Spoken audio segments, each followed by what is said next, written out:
Good morning, y'all.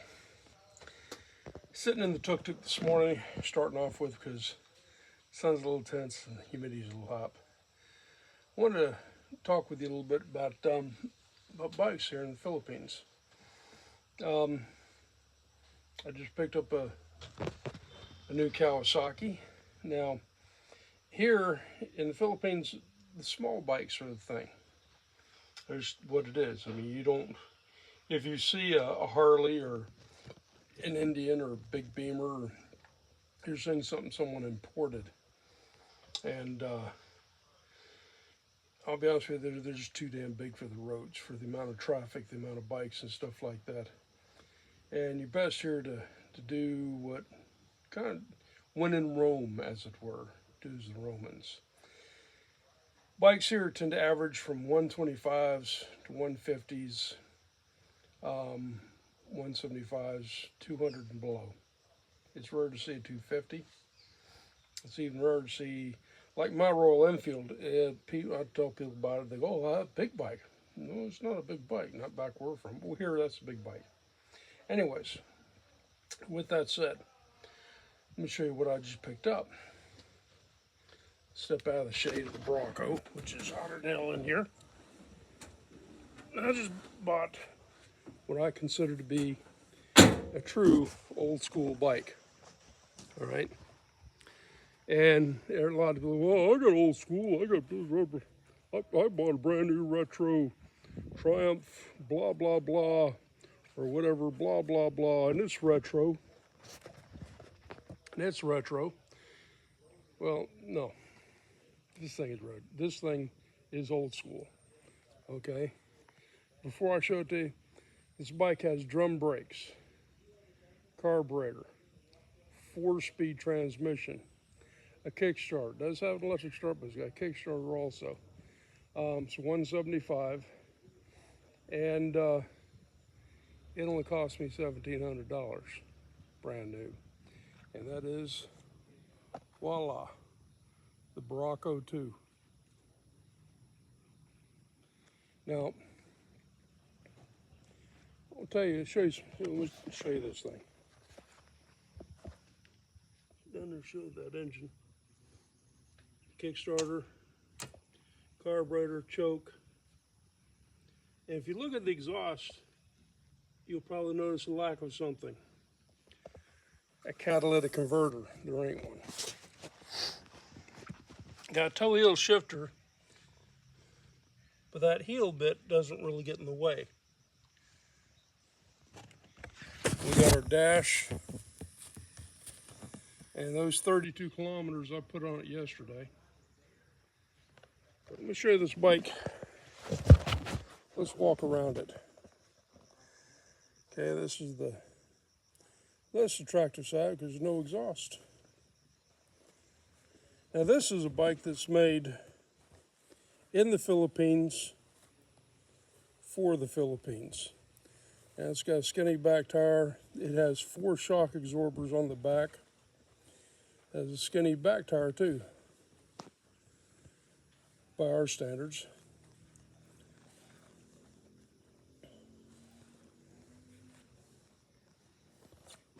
Now, this bike is something that is used to put a sidecar on. And not a sidecar like we have in the West, but these sidecars haul like 7, 8 people. When I bought this, they handed me a second rear sprocket and chain, which changes the low end torque to even lower if you want to ride it a lot in the mountains and put a sidecar on it. In other words, you want to make a scrambler out of it. The front fender is metal. The tank is metal. It's got an extra long seat to hold a family. So it's a basic, all-around, old-school bike. Like I said, drum brakes, no catalytic converter, kickstart. Does have an electric start on it. 4-speed training, carbs. Now, I'm going to step inside because this is kind of on the intensive warm side right now. Let's finish this conversation. Whew. Yeah, I'm finishing the video up, time. Okay. Here's some weird things about that bike. Hold on a second.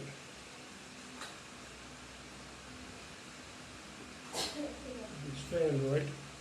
The transmission, when you're shifting, now in the West, we shift, it's one down, come up, you got neutral, first, or sorry, second, third, fourth, fifth, sixth, etc. Depending on what your bike is.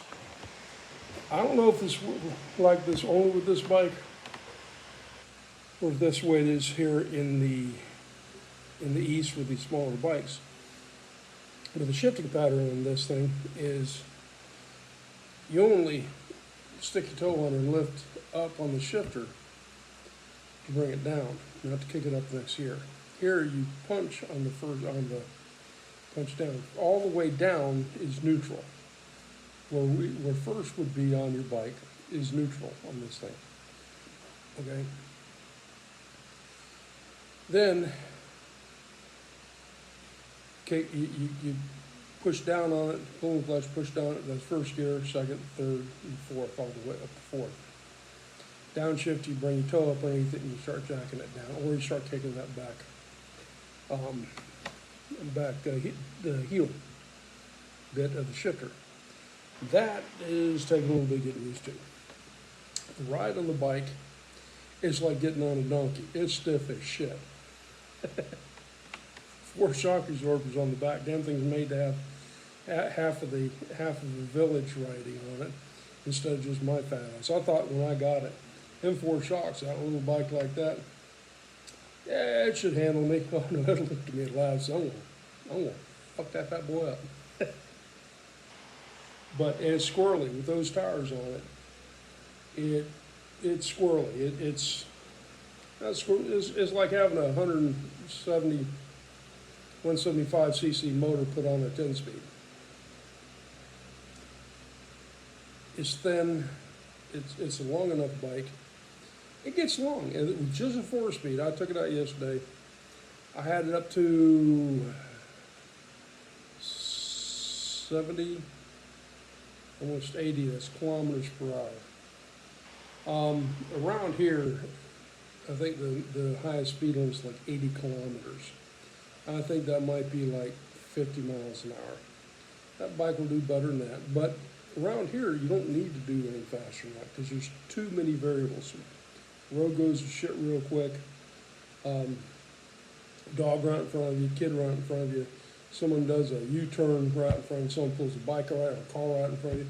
And people driving cars around here, they shouldn't be driving cars, majority of them, because they're scared to death of them. They don't get up with the speed limit. Not that there really is a legendary speed limit, but they don't get up with the speed limit. They don't, if they do, they're one of two things. They're either sheepish or they're bullies. They'll come in and just push you right out because they want to go there. They'll cut and bang, they'll do shit. Or they take their ever freaking extreme time taking a corner that nobody's there, that they're not going to hit anybody because they're afraid they're going to hit somebody who's not used to cars. So the roads around here, the system around here is not really designed for cars. Maybe the micro trucks and stuff like that, and the multi-cabs, but not for cars. The average motorcycles around here, scooters and motorcycles run neck and neck. And amongst the motorcycles with a spine, a backbone frame, a diamond frame, what we're used to, are fewer.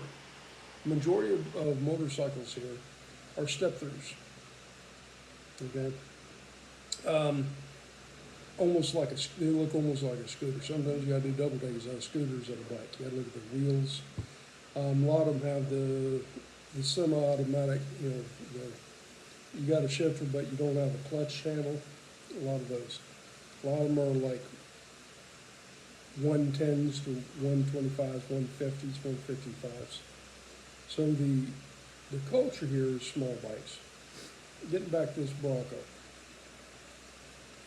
That Baraco I'm looking at is kind of like a canvas. It's a good bike to start out with on the road. You can make that, I mean, in just about anything for around here. That'd make a hellish, a nice platform for a cafe racer, a nice platform for a scrambler, nice platform for a road bike for around here. Sky's the limit, whatever the imagination will do. I'm planning on doing a bit to it. One thing, I'm gonna try and find the fattest tires I can find to put on that thing. Cut down that squirrel and it's kind of stable it up a little bit for me. Looking at redoing the seats. Redo the seat in brown leather. Sound like brown. That muffler, I'm gonna take that off and put a trumpet on it, and just bits and bobs. I'm gonna change it to fit me. I'm gonna leave the seat the length that it is. So me and Miss Lisa, we can ride comfortably with plenty of room, back and forth and all that. Anyways, so that's the new ride. The Baraco, that's a Baraco 2. There's a Baraco 3. There's a version of Baraco 3 that does have a 5-speed transmission, but it's got a catalytic converter on it. They have versions of it that are got fuel injection, you know. But that one right there, the Baraco 2, it's a 1975 175 Kawasaki with a long seat on it. Okay, so there is your one review, the only review that I know of that is done by an American on the Kawasaki Baraco 2. Take care, y'all. Stay smoky, my friends. Bye-bye.